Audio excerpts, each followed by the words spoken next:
Sejam todos muito bem-vindos ao programa Controverso. E aqui nós vamos discutir hoje uma avaliação sobre o ponto central das discussões políticas, sociais, econômicas que aconteceram no Brasil. Essa questão de poder, de esquerda, de direita, dessas concepções políticas, econômicas e sociais. Qual é a verdadeira origem disso? Isso nasce aqui no Brasil? Esse é um problema local? Esse é um problema do governo Bolsonaro? É um problema do governo da transição petista? Ou é uma situação no mundo? Foi pensando em fechar o ano com essa discussão que nós preparamos tudo isso para você. Fique conosco, você está num ótimo lugar, você está no lugar certo.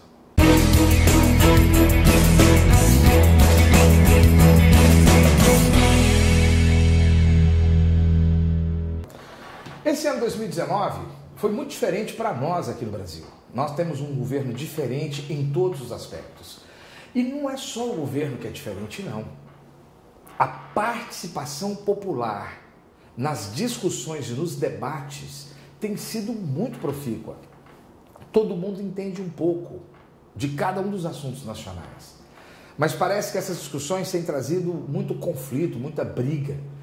E é para trazer um pouco de clareza sobre isso que eu resolvi trazer o pastor Cristóvão Espírito Santo Júnior, pastor, advogado tributarista, um profundo estudioso de geopolítica de forma empírica, né? E um ativista também, um ativista desse nosso novo momento, dessa nova construção que está acontecendo no Brasil e no mundo. Seja muito bem-vindo, pastor. Eu agradeço, pastor Giovanni, pelo convite honroso que recebi. E é isso mesmo, né? Na verdade, você me chamou de ativista, mas é curioso. Na verdade, eu sou um cidadão que se preocupou com o país, não tenho nenhuma pretensão política, não estou vinculado a nenhum partido político, nem pretendo estar, não sou candidato lá, nem serei. Mas, como cidadão, preocupei com a condição do país, com a situação que nós enfrentamos nos últimos anos, uma situação caótica em vários aspectos, e resolvi me posicionar de alguma maneira, pelo menos entender o que está ocorrendo, né? Fazer as minhas análises, tive algum espaço, algum acesso na mídia. E, felizmente, muita coisa ocorreu nos últimos meses, eu entendo positivas em vários aspectos, o que não significa conforto, né? Falta de vigilância, temos que continuar vigilantes como cidadãos. Então, eu me enxergo nesse ativismo, mais como um cidadão consciente, buscando a verdade e buscando, de alguma maneira, contribuir melhor para o país. Eu vou me reportar ao senhor. Eu não vou lhe chamar nem de doutor, por ser advogado, e nem como pastor. Sim. Vou me reportar ao senhor como Cristóvão. Sim, pois não. Cristóvão, me fala um pouco do seu currículo, me fala um pouco do seu briefing, o que é que você tem feito, agido, e o que te tornou uma voz relevante nos programas de rádio, nas redes sociais, por que as pessoas querem te ouvir? O que é que você tem feito? O que você tem agido? Na verdade, eu comecei esse trabalho na minha igreja de origem, num programa de rádio, inclusive, de internet. Eu costumo brincar e dizer que é rádio de igreja pobre. Então eu comecei com um programinha de internet e esse programa ganhou alguma relevância, pelo menos no nosso meio naquele momento. E a partir dessas análises que eu comecei a fazer, a gente começou a estudar a geopolítica, a escatologia, né, os últimos dias, e começamos a associar as notícias de jornal aos acontecimentos escatológicos, né, o que está por vir. Nós, como cristãos, nós cremos na volta do nosso Senhor Jesus Cristo. Nós cremos que essa volta será antecedida por sinais, prodígios e maravilhas. Eu entendo que alguns fenômenos políticos mais recentes são quase milagrosos. Eu cito o exemplo, a eleição de Donald Trump nos Estados Unidos. Quer dizer, eu acompanhei esse processo eleitoral americano em 2016 e 2015 com muita profundidade. Donald Trump derrota 17 pré-candidatos republicanos tradicionais, consegue o número de delegados necessários na convenção republicana para se lançar à presidência, enfrenta a máquina democrata na mão da família Clinton nos Estados Unidos. Que ele vai enfrentar agora de novo. De novo, e se sagra presidente dos Estados Unidos. Quer dizer, deixa eu te fazer uma pergunta um pouco... Você acha que esse processo de impeachment que está sendo trazido para ele é a máquina democrática da família Clinton? Não diria só da família Clinton. O Partido Democrata passou por uma radicalização nos últimos 20, 30 anos. Ele assumiu o viés de esquerda? Totalmente. Se você pegar os pré-candidatos à presidência dos Estados Unidos do ano que vem do Partido Democrata, são todos socialistas assumidos. Eu cito dois exemplos. Bernie Sanders, que é socialista assumido, e Elizabeth Warren, que também é socialista. Então, os candidatos, todos os partidos que foram lançados, os pré-candidatos, são todos socialistas. O partido passou por uma radicalização nos últimos anos. A era Obama também favoreceu isso. Lembrando que Obama, que foi presidente durante 2 mandatos, era discípulo de Saul Alinsky, o grande marxista norte-americano, revolucionário. Hillary Clinton, quando estava em Colômbia, escreveu uma tese sobre Saul Alinsky, ela também era discípula de Saul Alinsky. Então essa mentalidade revolucionária já permeia o Partido Democrata há muitas décadas. E agora eles assumiram isso. Agora, por que assumem? Porque nós não podemos negar que os socialistas foram muito eficientes. Eles conseguiram levar a sua mensagem, tomar os aparelhos culturais, educacionais, a mídia, e consolidar uma população radicalizada. Então, se eles conseguem assumir o viés socialista agora, é porque a população já está receptiva ao socialismo. Isso já está ocorrendo nos Estados Unidos, né? Você pega pesquisas com jovens americanos, eles já estão abertos ao socialismo nos Estados Unidos, sem disparo de um tiro de uma revolução. Só pela máquina cultural, da mídia, da universidade, da educação.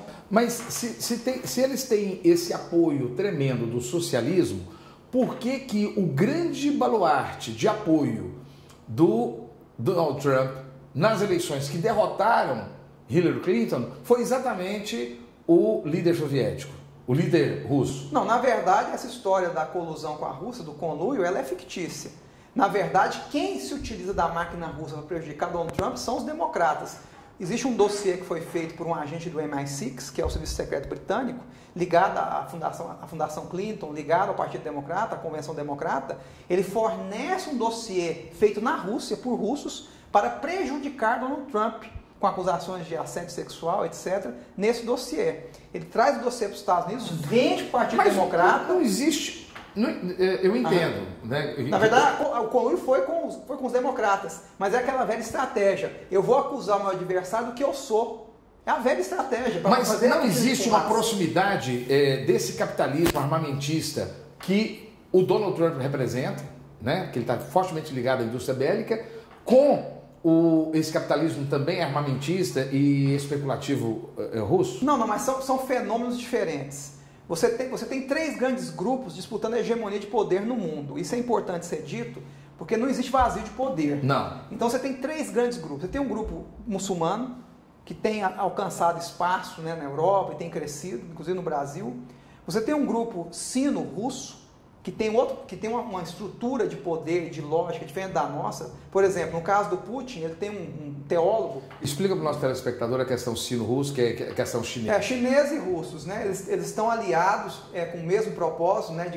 No intuito de realmente, de certa forma, governar os destinos, né? Influenciar a humanidade como um todo. No caso da Rússia, você tem um teórico chamado Alexandre Dugin, que é quem sistematiza a proposta Putin para o mundo, que é uma mistura de bolchevismo com mãe terra russa, com o globalismo. Ele mistura tudo isso e doutrina isso para o soviético, para o antigo soviético e o atual russo. Na verdade, o Putin ele é um desestabilizador.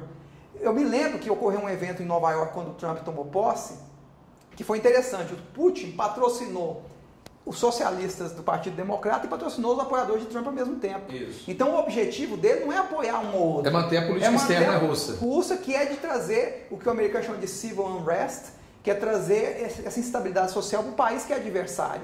Mas na verdade quem usufrui da inteligência russa para prejudicar o candidato foi o Partido Democrata. Só que para esconder isso, fizeram uma cortina de fumaça e tentaram jogar a ideia de colusão com os russos, que não deu certo. Tanto é que o Robert Mueller, que é um democrata, e montou um time de democratas no FBI, investiga Trump por 2 anos, gasta 40 milhões de dólares e não consegue provar que houve colusão entre Trump e Putin. Porque não houve, na verdade. Não existe esse conluio. Você acha que toda essa organização que você está apresentando para nós aqui internacional, é isso que está trazendo tranquilidade para o Donald Trump de que esse assunto vai morrer no Congresso? Não, vai morrer no Congresso por 2 motivos. Se dependesse da Câmara de Deputados, que eles chamam da House of Representatives, que é a Câmara de Deputados dos Estados Unidos, eles perderiam o mandato.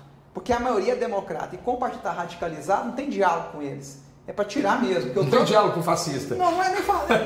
Não, é uma brincadeira. Nós vamos entrar nesse assunto mais à frente. Na verdade é o seguinte, com o partido democrata está radicalizado, não há como dialogar com eles. Os republicanos não conseguem dialogar com o Partido Democrata. É um objetivo político, né? Político, não tem nada a ver com a verdade, não há nada a ver com a defesa da democracia americana. Vou te dar um exemplo. Qual que é a base da alegação do impeachment? Que Trump conversou com o presidente da Ucrânia e pediu um favor pessoal. Que é socialista. Pediu um favor pessoal. Esse atual não é baseado no poderio americano, sim, né? Pediu um favor para o presidente da Ucrânia para que investigasse Joe Biden, que era vice de Obama.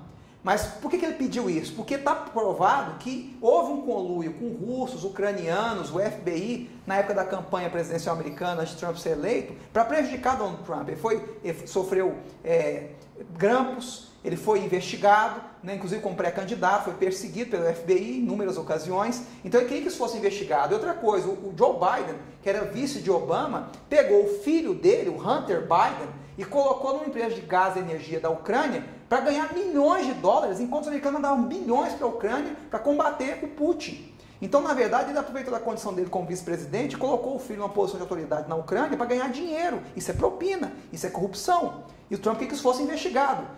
Mais uma cortina de fumaça. Para evitar essa discussão nos Estados Unidos, não é? Cria uma cortina de fumaça que estava comunhando com a Ucrânia para prejudicar os democratas. Quando, na verdade, queria que fosse investigada a corrupção dos democratas. Mas a grande questão aí, de fundo, é que existem mecanismos americanos próprios para esse tipo de investigação e nos Estados Unidos eles levam muito a sério isso, tanto é que a própria Hillary Clinton também, ela foi incriminada em razão de conversas laterais que havia sido feito enquanto secretária de Estado, que é, acho que o primeiro cargo, né, abaixo do presidente. Mas o caso da Hillary foi diferente. Só um instante. Mas que ela havia feito toda essa movimentação internacional fora do ambiente da liturgia do cargo. Não, essa é a grande questão. O caso da Hillary é um pouco diferente, porque tem isso também, mas o problema dela foi o seguinte, ela perdeu 33 mil e-mails e ela usava o servidor privado dela para fazer mensagens confidenciais com os americanos, com os departamentos. Lateralmente. No caso do Trump, não, ele ligou numa conversa que é gravada, que foi, inclusive, soltou a conversa inteira transcrita, ele conversou com o líder da Ucrânia sobre a situação da corrupção na Ucrânia, um país muito corrupto. Ele não queria mandar dinheiro para a Ucrânia, que é um país muito corrupto. E falou, olha, vocês têm que demonstrar para mim que esse país vai combater a corrupção. Eu estou com um caso de corrupção aqui sério. Eu tenho um vice-presidente do meu país, na época do governo anterior, que usou o filho para lavar dinheiro e trazer dinheiro ilegalmente para os Estados Unidos. E tentando lavar isso, colocando ele num cargo numa empresa aqui na Ucrânia. Isso tem que ser investigado, isso é corrupção. Inclusive, os Estados Unidos têm um tratado com a Ucrânia para investigar a corrupção bilateral. Sim. Então, quer dizer, ele não fez nada de ilegal na conversa. Ele não é só a Ucrânia, né? Ele falou abertamente. Uma série de países assinam esse tratado. Vou te dar outro exemplo. Esse mesmo Hunter Biden, que era filho de Joe Biden, foi para a China, pegou 1,5 bilhão para investir nos Estados Unidos e, de repente, o vice, que era contrário à China, no caso do Joe Biden, pai dele, se tornou o melhor aliado da China durante o governo Obama. Como é que explica isso? Será que não foi porque o filho assumiu a chefia desse investimento chinês nos Estados Unidos? Ele, que era um vice-presidente que era agressivo com a China, de repente arrefece a sua agressividade porque o filho vai comandar uma operação chinesa nos Estados Unidos? Então, a sua defesa, pastor, havia corrupção a ser investigada. Então, a sua defesa é que não houve crime por parte do Donald Trump, porque ele usou os meios legais, dentro da liturgia do cargo, transparente, monitorados. Foi transcrita a conversa. Para fazer uma checagem, não de um adversário político simplesmente, mas de um processo de corrupção interna no seu país. Não, e outro detalhe, o Joe Biden só se lançou candidato quando ocorreu a iniciativa de investigação na Ucrânia da sua vida.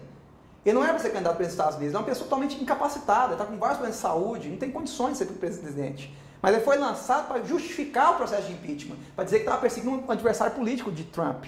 Ele não era para ser candidato à presidência. Ou seja, o processo de investigação é anterior. O processo de investigação é anterior. Você estava comentando conosco que tem 2 pontos que protegem o Trump contra a provável desse processo de impeachment. Primeiro, a verdade. Ele, tecnicamente, ele que não é isso que você acabou de colocar. Agora tem um outro fato que é um fato objetivo. Quem controla o Senado são os republicanos. E já disseram no Senado americano que quando chegar o processo de impeachment, eles vão tentar extingui-lo de imediato, pelo absurdo que ele é. Tanto, inclusive foi um processo que feriu normas jurídicas. Ele não permitiu o contraditório de Donald Trump. Ele não pôde produzir prova, não pôde levar testemunhas. Foi quase uma coisa inquisitorial que se fez na Câmara dos Deputados. Então o Senado já diz, nós vamos barrar aqui no Senado, porque ele tem a maioria. Se não tivesse, também seria afastado do cargo. Por sorte, tem a maioria no Congresso. Agora, a opinião pública americana, se pegar as últimas pesquisas, a questão do impeachment está caindo no Conselho da Opinião Pública Americana. Eles são contrários ao impeachment. Até porque tem eleição que vem nos Estados Unidos. Então é um absurdo você tentar remover um presidente que vai se candidatar à reeleição no ano seguinte. Então que o povo remova e não o Congresso. Então, Cristóvão, você entende que por critérios objetivos, ou seja, o Trump não cometeu irregularidade, não cometeu. E por critérios políticos, subjetivos, que são os políticos processuais, né, não haverá interrupção. Mas você traz que existe aí um grande conluio internacional. Sim. Esse conluio internacional também atinge a política interna brasileira e é contra isso que toda essa discussão conservadora nacional luta? Na verdade é o seguinte, você tem, dentro desse movimento conservador, você tem linhas de ação. Eu estou ligado a uma linha que defende a busca da verdade. Não é? Eu sou um conservador cristão que entende que você pode ter economia de mercado, pode ter capitalismo, mas tem que ter uma base cristã para permear e balizar a sociedade. Olha, essa conversa vai ficar densa. Vai ficar densa. Então vamos deixar para o próximo, vamos deixar para o segundo bloco? Vamos deixar para o segundo bloco, nessa discussão. Mas é claro que essas forças globalistas, elas estão interferindo em todo o mundo, inclusive no Brasil. Vou dar um exemplo simples.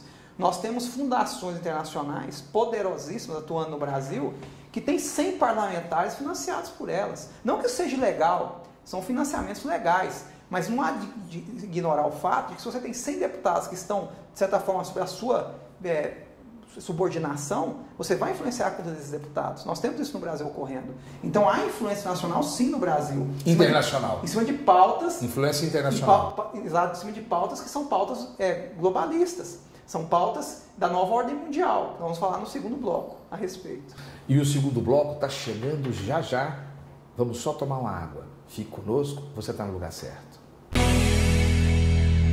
Em Goiânia, desde 2010, a Capital Mídias é hoje uma das maiores empresas de mídia exterior de Goiás. E por ser a mais completa do segmento, é a única que oferece 4 mídias: painel de LED, painéis iluminados, outdoor e painel rodoviário. Por 4 anos seguidos, a Capital Mídias ganhou o prêmio Os Mais Influentes da Comunicação de Goiás e se tornou referência quando o assunto é mídia exterior. Capital Mídias, a gente anuncia, você vende. De volta ao programa Controverso e continuamos aqui com a avaliação do Cristóvão Espírito Santo, pastor, advogado tributarista e um grande analista geopolítico, um ativista, ele mesmo coloca como voluntário, mas graças a Deus pelo seu voluntariado. Amém. Cristóvão, você trouxe que essa mesma construção ideológica com interesses que atingem a economia, a política, interferindo na maior potência mundial, né? Esse é uma de tendência socialista que tem a sua estrutura principal na aliança russo-chinesa, né? Sino-russa. Existe uma inteligência na concepção que você representa, que você estuda? Existe um grupo central desse raciocínio? Vamos lá. E esse grupo, ele está na Rússia e na China? Eu citei no bloco anterior, eu citei 2 forças globalistas importantes. Vamos entender o que é globalismo. Globalismo é uma filosofia, vamos chamar assim, uma cultura, que tem por propósito permitir uma governança global, né? Por consequência, eu tenho uma diminuição de soberania local, e eu tenho tudo centralizado em organismos supranacionais que governariam o mundo. Em razão da economia, né? Em razão da economia, a economia e o mercado. Da cultura, da política, vai influenciar tudo, né? Uhum. Agora, não é só muçulmano, russo e chinês que estão envolvidos nisso. Até no caso norte-americano, nós citamos no primeiro bloco, eu tenho uma forte influência de grandes corporações. Essa era a minha pergunta. Você coloca sobre a questão dos muçulmanos, e essa, para o telespectador internauta, é muito importante você entender. Eu estive na Europa agora recentemente. O cristianismo está longe de ser uma religião hegemônica no mundo, né? Os muçulmanos hoje, eles estão num crescente absoluto, imenso, invadindo todas as nações, juntamente com os seus refugiados, mas eles levam uma forte conotação, como no passado o judaísmo aconteceu, e também até mesmo o próprio cristianismo, ele começa com essa diáspora, né? com essa saída dos cristãos. Mas hoje há uma forte tendência mundial a um processo de religiosidade muçulmana, né? E, por outro lado, a China vem com essa forte concepção chinesa de eficiência. Hoje ela já absorveu os japoneses por completo, né? Então ela traz um conceito de inovação, tecnologia profunda e de organização também administrativa, de controle administrativo, né? Como é que fica esse imperialismo americano tão propagado e esse controle americano? Vamos lá. Na verdade, a ideia dessa governança global é desconstruir a nação norte-americana nos seus fundamentos. É o fim dessa hegemonia norte-americana? É o fim da hegemonia, para que isso seja transferido para um ente supranacional que faria esse controle de governança globalizada. Que não vai ser mais por países, mas por interesses, né? Então, por exemplo, interesses empresariais. O cristianismo norte-americano não é conveniente para essas novas estruturas. O patriotismo tão cantado e decantado dos americanos não é conveniente para essas novas estruturas. Então eu preciso desconstruir isso. E eu quero noticiar que eles estão sendo muito eficientes nesse processo. Até porque internamente nos Estados Unidos, grandes corporações já abraçaram essa causa da governança global e estão impondo novos valores culturais, filosóficos, né, econômicos, que são valores de descristianização. Então o que nós estamos sentindo no Brasil, do que você está trazendo, é tão somente um reflexo. Nós somos um efeito colateral. Mas só que tem um detalhe aqui importante. Nós que eu falo na América Latina, no Brasil, é um efeito colateral do ataque que os americanos estão sofrendo. Mas tem uma questão muito importante que serve para lá e serve para aqui, que é o seguinte: o povo, o homem comum, ele continua conservador e cristão. E patriota. E patriota, principalmente nos países em desenvolvimento. Porque isso é uma vantagem estar num país subdesenvolvido. Essa é a vantagem. As coisas boas demoram para chegar, mas as ruins também. Tem essa vantagem. Então nós temos ainda o que a gente chama de residual da força bárbara, ou da força telúrica, ou da força da terra, que é essa essência do homem comum. Nós ainda temos isso. E esse homem comum... Residual da força telúrica, força básica, força da terra. Guarde isso aí, muito importante. Nós ainda cultivamos isso. Então, a maioria das pessoas ainda Se é certo ou errado é uma outra questão para discutir. Mas nós somos conservadores cristãos na base. Ainda somos. Não tem como chegar lá na minha casa, lá em Guapó, lá em Hidrolina, lá no interior, e falar assim, a partir de agora, cada um é o sexo que quiser. Não. Né? Agora a terra aqui é uma enxada para todo mundo. Exatamente. Não tem como implantar uma ideia dessa. Porque a maioria das pessoas ainda cultiva, por causa do cristianismo, essa base moral ética, filosófica, religiosa e também econômica. Essa terra é minha, esse lugar é meu, se cair aqui para dentro eu vou passar fogo. Individual. Vamos lá. E o que ocorreu? Um divórcio desse povo comum, desse homem comum, com a elite burocrática tecnocrática. Então essa elite tecnocrática que controla os aparelhos de Estado, controla o judiciário, o legislativo, o executivo, no mundo inteiro, principalmente no Ocidente, essa elite passou a cultivar outros valores que não são mais compatíveis com os olhos da maioria da população. E ela passa a enxergar essa população como um obstáculo aos seus objetivos. Essa população é uma população atrasada, cheia de crendices, ela tem que ser transformada, até destruída, para que os valores de uma elite burocrática, intelectual, administrativa prevaleça. Então, nesse processo é que nós estamos. Então, o povo olha para o Estado, peraí, esse Estado que está aí não reflete o que eu sou.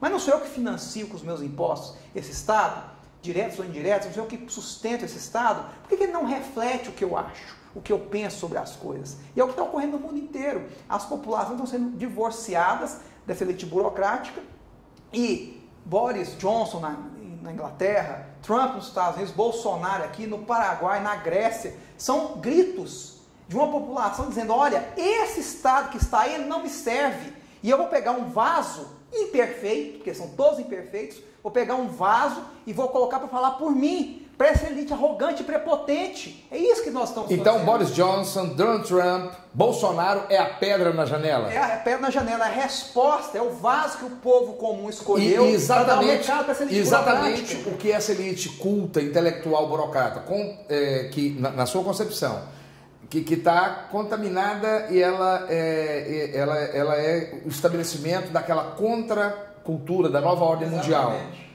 Anticristã. Eles estavam estruturando o país e impondo a sua agenda. Impondo, que é culta, com uma conversa densa, mais prolongada.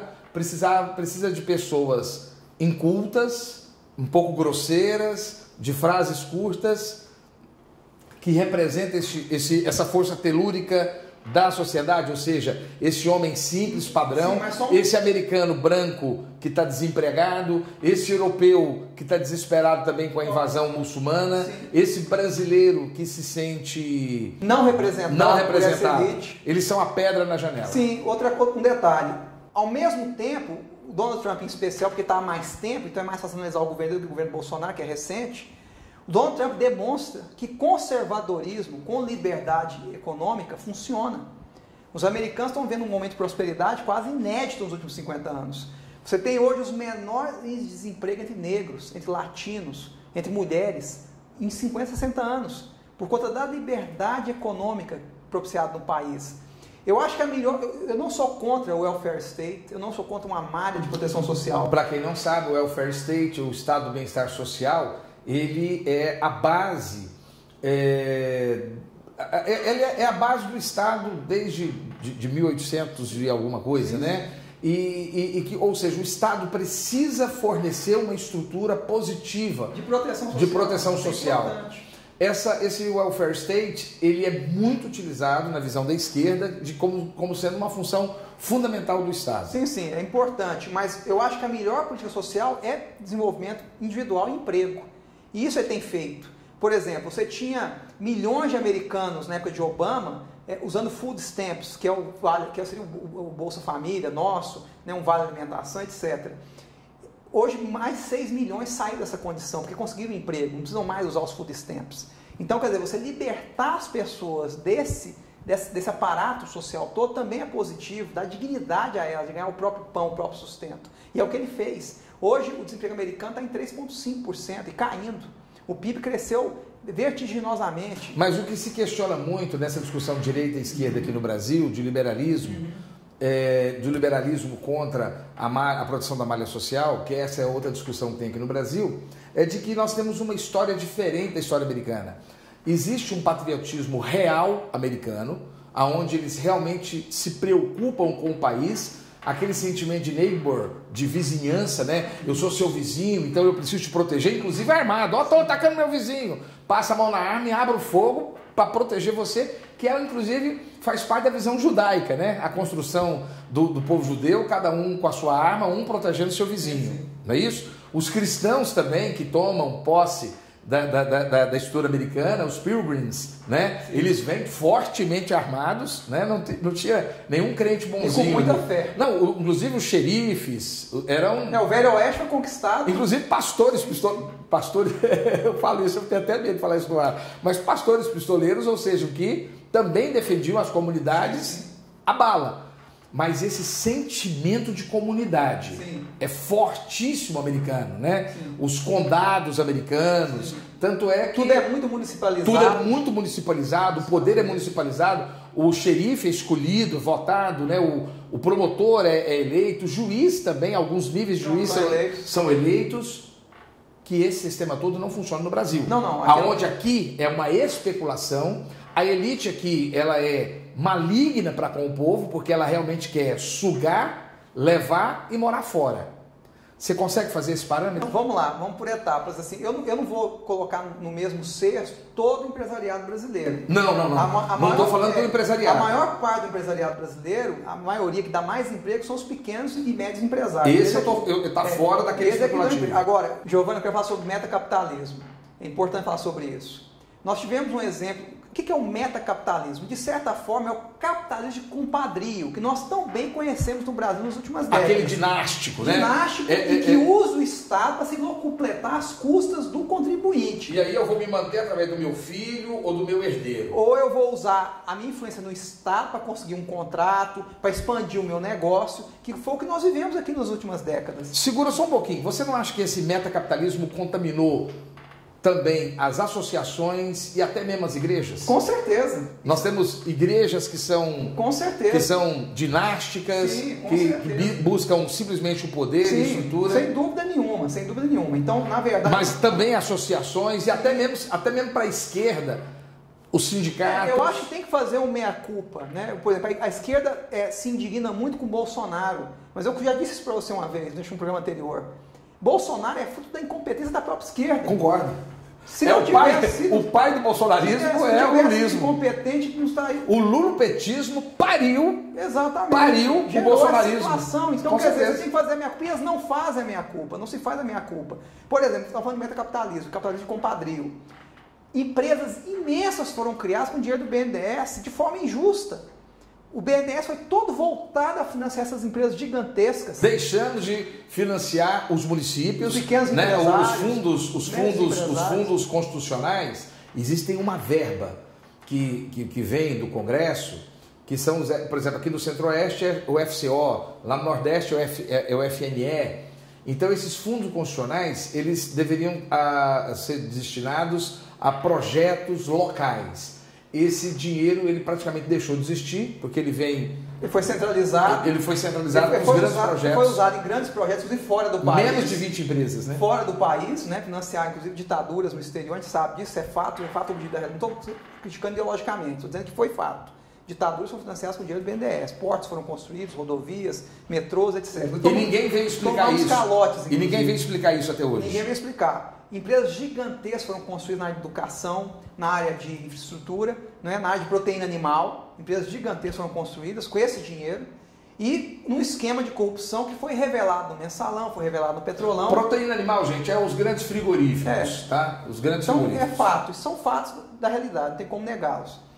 E isso é metacapitalismo. Então, o metacapitalismo ocidental é esse capitalismo de compadrio. O americano chama de crony capitalism. É o capitalismo cronista, em que eu vou usar o Estado... Esse você não defende? Não. O que eu defendo é o velho capitalismo, de livre iniciativa, que construiu a sociedade americana que nós temos hoje. Não é? Foram séculos de bom capitalismo, no sentido da pessoa competir. Se surgiu uma empresa melhor que a minha, eu tenho que ceder lugar a ela. Eu não quero formar uma dinastia. O que nós temos no mundo hoje, na verdade? 200 grandes famílias no mundo. No mundo, controlando a economia, influenciando os governos, influenciando os órgãos supranacionais e comandando todo o espetáculo econômico mundial. E nessa nova governança mundial, ela vem para consolidar esse poder. Elas saíram dos seus países e elas realmente estão por sobre o mundo. E vem para consolidar esse poder. Por exemplo, essas certificações todas, ISO 9000, na área de educação estão surgindo várias certificações. É a governança mundial, debaixo dessas 200 famílias. Para você estabelecer padrões. Então eu só vou receber o recurso do Estado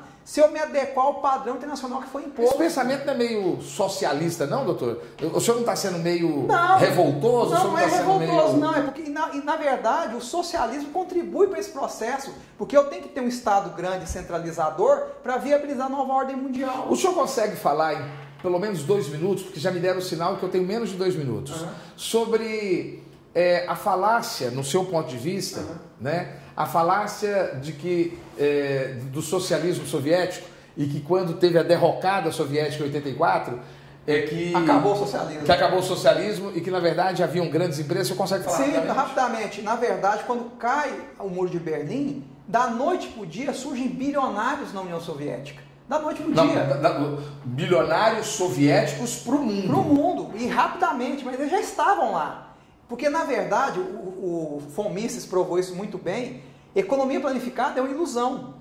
Você não tem como... Explica o que é economia planificada. A economia planificada é que era operada nesses países socialistas, em que o Estado centralizava todas as decisões econômicas e planejava a economia por vários anos. Planos quinquenais, planos de 20 anos, 30 anos. Isso é inviável.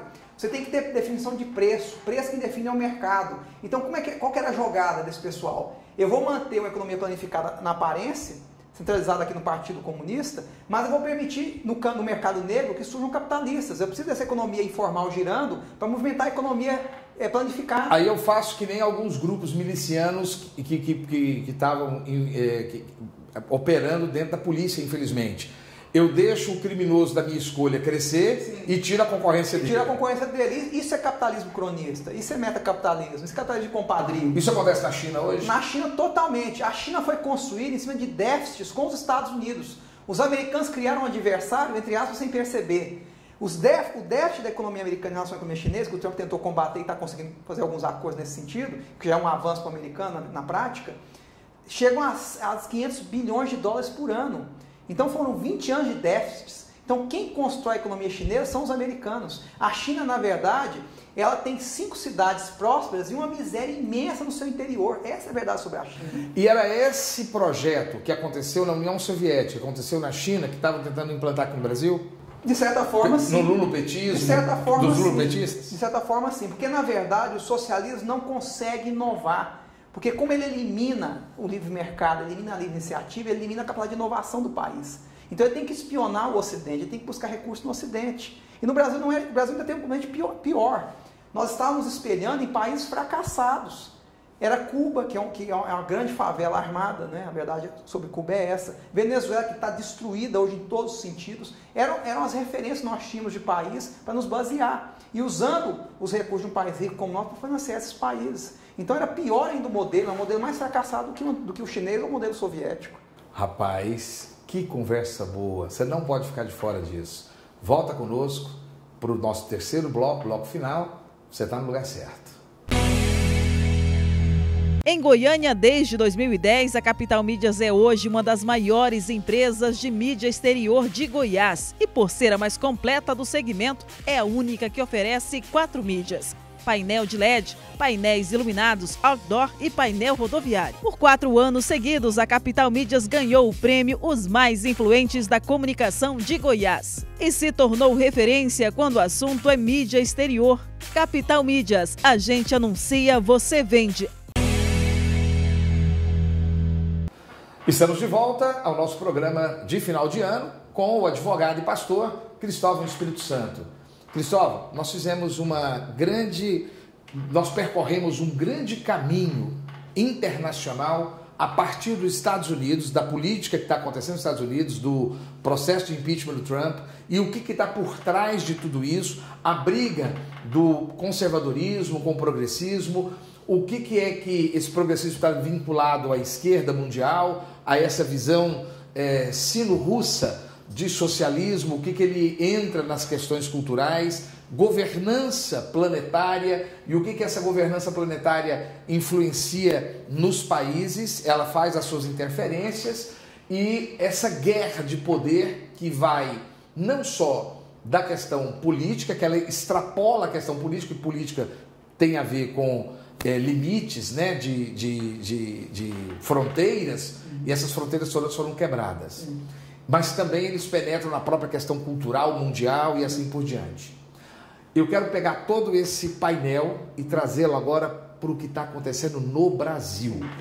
Como você entende que tudo isso entrou dentro de um funil e foi pingar no Palácio do Planalto e se manifesta através dessa briga profunda das redes sociais e que tem interferido no jantar, na ceia de Natal, polarizando pessoas e assim por diante? Na verdade, assim, eu até defendo o diálogo, mas eu acho que num cenário tão polarizado é muito difícil haver o diálogo. Por conta daquela força telúrica, por conta de uma elite construída, exatamente, e de uma mudança que está sendo proposta. Porque há uma perda de poder, né? Houve uma transição de poder. Então você tinha uma situação de poder anterior que já não existe mais, pelo menos em parte. Quem detinha o poder anterior? Quem detinha o poder eram os sindicatos, os partidos de esquerda, não é? Uma elite empresarial cronista, né? Ligada a esse capitalismo de compadrio.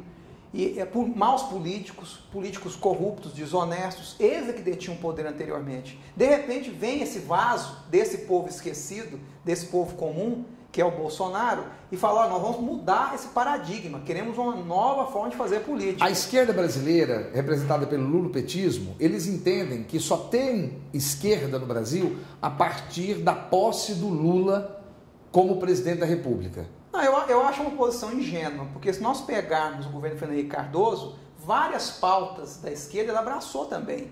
Ele abraçou o desarmamento, que é uma pauta da esquerda. Ele abraçou a questão de direitos humanos, né, que é uma pauta da esquerda. Ele abraçou várias pautas da esquerda. E eu me lembro o conservador liberal, ele não abraça pautas de direitos humanos. Ele acha que isso não é importante. O conservador liberal abraça pautas de direitos humanos não necessariamente ligadas à visão socialista. Por exemplo, quando o Bolsonaro assumiu, ele prometeu, ele fez, não só prometeu como executou, um 13º do Bolsa Família, que era inédito, que só foi possível porque ele combateu as fraudes do Bolsa Família. Mas isso não é assistencialismo? Num país como o nosso, com tanta gente sofrendo, é necessário. Eu te disse mais cedo, o que eu defendo, o emprego com melhor política social. Essa é a melhor, é libertar a pessoa disso. Eu não quero a pessoa usando isso como um instrumento até eleitoreiro, como muitas vezes é usado no Nordeste, por exemplo. É muito acusado esse conservadorismo, inclusive com um forte viés evangélico, da participação e a influência que tem tido as igrejas cristãs no atual governo, mas ela é muito acusada de insensibilidade social. De forma alguma. Você vê que a política social de Bolsonaro é imensa, continua sendo feita da mesma forma, até melhorada, se tem o exemplo do Bolsa Família. Então, essa preocupação continua existindo. O Nordeste tem recebido uma atenção especial do governo federal, né? Postos artesianos sendo abertos, tecnologia vindo de fora para viabilizar a melhoria da condição do sertanejo. Então, essa preocupação tem que existir, até porque ele é cristã. A minha tese é assim, eu não preciso do socialismo me ensinar isso. Eu tenho o cristianismo me ensinar sobre isso. Você acha que o cristianismo é que trouxe essa herança? Essa herança? Com certeza. Explica isso pra gente. Quem cria os hospitais são as ordens cristãs. Quem cria o conceito de caridade, como nós conhecemos hoje, é o cristianismo. Então, quem construiu a civilização ocidental e permitiu esse avanço científico, tecnológico, foi o cristianismo que trouxe tudo isso. Porque ele preza a liberdade. São as casas de beneficência. A casa de beneficência, os mosteiros, não é? As ordens religiosas, depois vem o protestantismo também, abraça isso. Você vê nos Estados Unidos, as universidades, por exemplo, recebem financiamentos imensos de grandes empresários. Né? Stanford foi toda construída com dinheiro privado, que é uma grande universidade americana. Harvard foi criada por John Harvard, que era um seminarista protestante. Princeton era um seminário protestante. Então você vê essa influência do cristianismo na formação da cultura. O prêmio Nobel, né, veio do... Tem uma raiz também cristã. Então, quer dizer, as grandes estruturas do Ocidente foram construídas pelo cientista sueco descobriu a dinamite, ficou multimilionário, na hora que ele compareceu, porque a ideia dele não era essa, não era ser usada para a guerra, e pegou toda a sua fortuna e montou uma fundação que premiasse a paz. Isso é ética cristã. E eu não posso, a pretexto de construir uma nova sociedade, em tese perfeita, destruir esse legado. Por isso a ideia de conservadorismo. Eu quero conservar o que é bom desse passado. Progredir, sim, mas preservando aquelas estruturas que me favorecem. Aonde é que o pessoal percebe que a igreja moderna ela se torna uma entidade insensível com essa miséria? Não, eu acho assim, talvez essa ênfase na captação de recursos pela igreja, não é? A gente tem igreja que às vezes ministra 5 vezes no mesmo culto pedindo dízimo, não é? Isso é complicado. Às vezes uma igreja imensa tem uma obra social muito pequena, isso também é um problema. Essas distorções são visíveis. Então você está se reportando àquela igreja tradicional, a igreja mais antiga. Então. Sim, a igreja mais antiga que tem uma obra social. Você não reconhece a obra social, pastor? E aí é uma situação delicada, se o senhor não quiser comentar esse assunto, tudo bem. Não vai nem para o ar. Eu já te falo agora. Mas a grande questão é, o senhor acha que essa nova igreja que nasce do século de 1980 para cá, ela é distante dessa igreja beneficente, dessa igreja cristã, eu não vou do Caritas? Eu não vou generalizar todas. Eu acho que mesmo igrejas grandes fazem boa obra social, você tem exemplos disso. Mas, infelizmente, no geral, a gente vê as igrejas muito mais preocupadas em captação de recursos e pouca destinação para o social. E ela entra naquela mesma questão dinástica, né? Sim. Dinástica, também crônica, né? É o cronismo, né? O cronismo também. Acaba tendo alguma influência nesse sentido. Não vou entrar no mérito. Você tem igrejas familiares que fazem um excelente trabalho.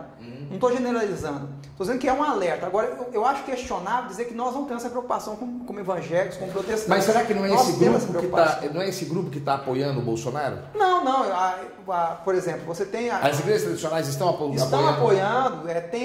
Você vê que o governo tem uma preocupação social que está na mão, inclusive, de pessoas evangélicas, fazendo um bom trabalho social. A própria primeira-dama é evangélica e está envolvida em grandes causas sociais, né? Abraçou várias causas. Então, não acho que podemos generalizar. Estar lado a lado com a maçonaria nesse projeto, nesse processo, não incomoda a igreja? Não, a maçonaria, ela tem um papel político importante no Brasil, que é histórico, é secular. Não dá para ignorar a maçonaria. Eu só não acho que ela pode pautar o governo. É esse cuidado que o governo tem que ter. O governo pode ser pautado pela maçonaria. Não é? Ele tem que ter uma solicitação. Mas nós sabemos que através do vice-presidente existe uma forte influência da maçonaria. Não, pode haver uma influência, mas ela tem que ser colocada no seu devido lugar. Ela não pode pautar todo o governo. Então o governo tem que ter autonomia para dizer à maçonaria, olha, nisso aqui vocês não vão interferir. Então, nessa onda conservadora, liberal, as igrejas não se sentem dividindo espaço com a maçonaria? Não, de forma alguma. E outra coisa, ainda que dividam, eu tenho que lutar para que prevaleça o valor cristão em tudo. Eu tenho um valor, eu tenho algo que eu valorizo, que é o cristianismo. Então isso tem que prevalecer. Mesmo que a maçonaria não seja essencialmente cristã. Não, mesmo que não seja, ela vai ter que dar espaço, porque o governo é conservador cristão. Então a minha essência de valor é o cristianismo. Você crê então que esses mecanismos mundiais que nós estudamos no primeiro e no segundo bloco, como você vê ele sendo aplicado no Brasil, nesse governo Bolsonaro, nas estruturas com os líderes que ele tem colocado à frente dos ministérios e o apoio que ele tem tido dessas organizações? Sim, o maior cuidado que nós temos que ter em relação a isso são com as fundações internacionais. Nós temos fundações imensas atuando no Brasil. Elas, inclusive no início do governo Bolsonaro, já assumiram um papel de relevância dentro do Ministério da Educação, por exemplo. Hoje o Ministério da Educação está todo direcionado por fundações internacionais importantes. No estado de Goiás, a Fundação Lehman assumiu a educação do estado e abraçou isso, o governo não nega isso, não é? Inclusive, recentemente fez parcerias com a Unesco, me parece, há um interesse nesse sentido. Esse é o cuidado que nós temos que ter, porque essa pauta internacional no campo da educação, ela é totalmente anticristã. Ela defende uma linha humanista, cientificista, anticristã. Na visão desse pessoal, o cristianismo é uma crendice a ser destruída para dar margem ao progresso que eles entendem ser necessários. O que vai contra a pauta conservadora. Não foi a pauta que foi eleita com esse propósito. Então esse cuidado nós temos que ter. Nós temos que ter cuidado para o país não ser engolido por essa nova ordem mundial, que é forte, é presença, não é? Tem peso no Brasil, já tem muito peso. Eu citei um exemplo, acho que no bloco anterior, de que nós temos uma bancada imensa de deputados que tem uma certa ligação com fundações internacionais, fazem cursos, recebem influência desse pessoal. E é uma pauta perigosa, porque ela vai contra essa força bárbara, que nós já fazemos referência, essa força telúrica, contra o cristianismo, que está na essência do nosso povo. O cristianismo não é incompatível com o progresso, o cristianismo não é incompatível com o avanço da sociedade. Nos Estados Unidos, o governo Trump abraçou essa pauta conservadora cristã, o país tem avançado a passos largos no campo econômico, então não há impedimento para o avanço ao se abraçar a pauta cristã. Agora, ao se abraçar uma pauta dessa, em que eu vou impor um currículo mundial, como se quer impor no Brasil e em outros lugares, em que eu vou inibir a inovação, em que eu vou inibir que se discuta certos assuntos na escola e se faça certos questionamentos não do politicamente correto, eu vou inibir o avanço científico, eu vou inibir a inovação científica e tecnológica também. Então a economia sofre com essa pauta globalista uniformizada, com esse currículo comum. E nós estamos correndo vários riscos. Nós temos a BNCC, a Base Nacional Curricular Comum, imposta ao MEC, não é? Por entre aspas, meia dúzia de doutos, impuseram a base para o país inteiro, o que eu acho um erro. Eu acho que cada estado tem que ter a sua base. Temos que dar liberdade para o ensino, liberdade de currículo. Nós não estamos tendo isso centralizado no MEC. Hoje você não colocaria seu filho, se por acaso ele estivesse num momento de formação, você não colocaria ele dentro de uma faculdade federal? Se você tivesse a opção, por exemplo, de fazer uma faculdade à distância, por exemplo, você... Não, eu infelizmente, com as suas honrosas, tem as exceções, né? Não vou generalizar também, mas infelizmente as instituições de ensino superior federais estão muito aparelhadas. Foram aparelhadas nas últimas décadas, né? Muito aparelhadas. E você, por exemplo, você não tem espaço na universidade hoje para discutir temas conservadores. É muito complicado você fazer isso. Você não consegue, por exemplo, esse espaço que está tendo aqui na nossa televisão, aqui nós irradiamos pela Fonte TV, canal 5, ligada à Fundação Ministério Comunidade Cristã, que é ligada à Igreja Fonte da Vida, mas nós também repercutimos na TV canal Promessas, que também é ligada a um grupo religioso também. Você acha que dificilmente você teria esse espaço num ciclo de faculdades federais? Não falo nem por mim. O nosso telespectador pode ter acesso à internet, ao YouTube, é só buscar os depoimentos. São inúmeros, centenas de depoimentos mostrando a opressão dos alunos dentro das universidades federais hoje, com suas honrosas exceções. Quer dizer, você tem denúncias da Ana Paula Campagnolo, que sofreu perseguição, já é deputada, se não me engano, no Paraná ou Santa Catarina. Ela sofreu perseguição dentro da universidade. Você tem exemplos, você tem o grupo Docentes pela Liberdade denunciando esses abusos. Esses abusos existem, são reais. Por que e nós estamos caminhando já para os minutos finais. Eu podia te ouvir horas aqui, Cristóvão. Por que é tão difícil o diálogo Por que é tão difícil? Por exemplo, eu tenho uma forte formação de esquerda. Eu sou pastor evangélico, eu sou empresário, sou advogado de empresa. Né? Você é pastor, você é advogado tributarista. Nós conseguimos dialogar, a gente consegue conversar. Eu te ouço, não concordo com tudo que você está colocando, vou pegar algumas questões que você trouxe, vou fazer minhas pesquisas. Por que esse diálogo é tão difícil hoje no Brasil? Porque está tudo muito polarizado. Isso é ruim para os dois lados. É ruim para a esquerda e é ruim para a direita. Porque enquanto as pessoas estão discutindo questões menores, eu tenho uma nova ordem mundial se impondo, inclusive sobre o país. Por exemplo, nós temos a questão do metacapitalismo, das fundações internacionais. Nós temos a China tentando impor no Brasil também a sua agenda de forma muito forte. Não tem ninguém bonzinho do lado de fora, não né? Não tem. Então, assim, enquanto nós Trump, I love you. Enquanto nós estamos aí com discussões na internet, memes e polêmicas, eu tenho uma nova ordem mundial se impondo ao Brasil de várias maneiras, na educação, nos estados, né? Através do secretário de Educação, se impondo via... Mas você não acha que essa unidade deveria partir da presidência da República? Você não acha que num país como o nosso, uma república federativa brasileira, ela não é incumbência do presidente da República? Mas o que eu percebo, assim, nos bastidores, é uma abertura maior para se ouvir o outro lado que da parte da esquerda para com a direita. Eu vejo o pessoal do governo disposto a ouvir. Você acha que o Weintraub do Ministério da Educação, você acha que o Salles do Meio Ambiente, a própria Damares, você vê eles com pessoas abertas para ouvir? A Damares talvez mais que os dois que você citou anteriormente. A Damares porque ela é educada, ela tem aquele jeitinho de professora. Eu vejo uma abertura. Mas assim, é muito acusado esse conservadorismo, inclusive com forte viés evangélico, da participação e a influência que tem tido as igrejas cristãs.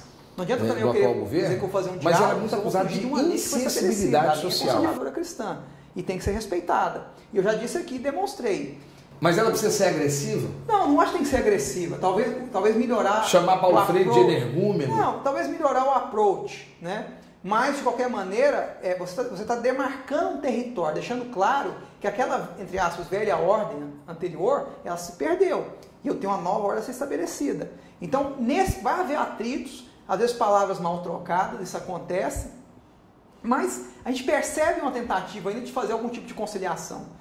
Talvez o ano de 2020 seja o ano da conciliação. Eu ouvi chamar Dom Tomás Balduino, Casadaglia de safado. Esses velhos safados. Você entendeu? Evaristo Arnes. Eu vi o pessoal na morte agora do Sobel. Falou, graças a Deus que esse aí já foi embora. Então, detalhe, mas eu não alivio a esquerda também, não.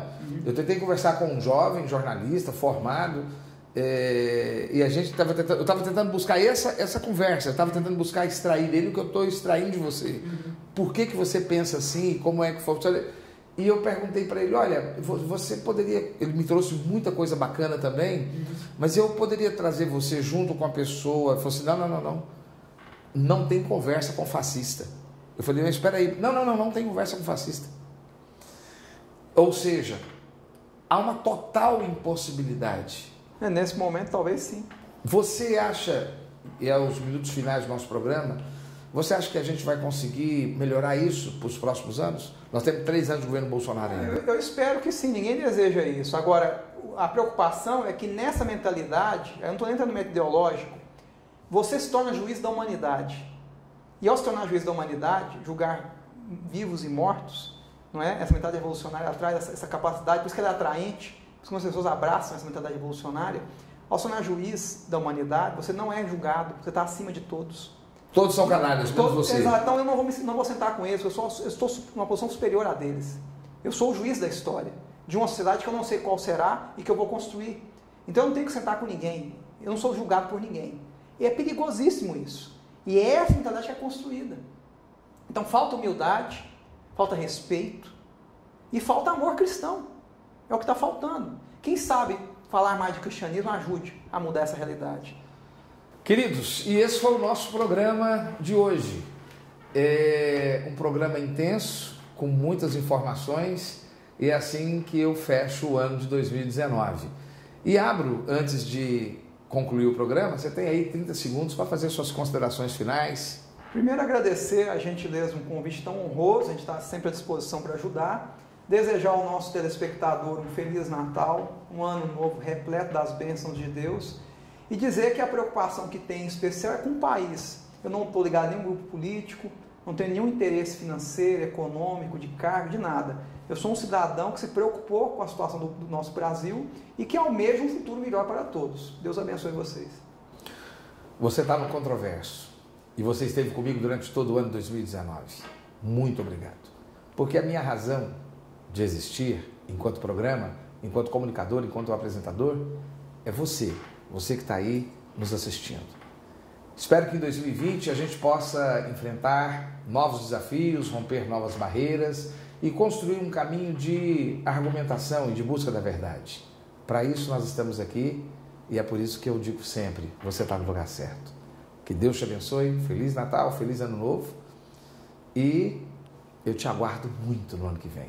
Fevereiro, nós retornamos.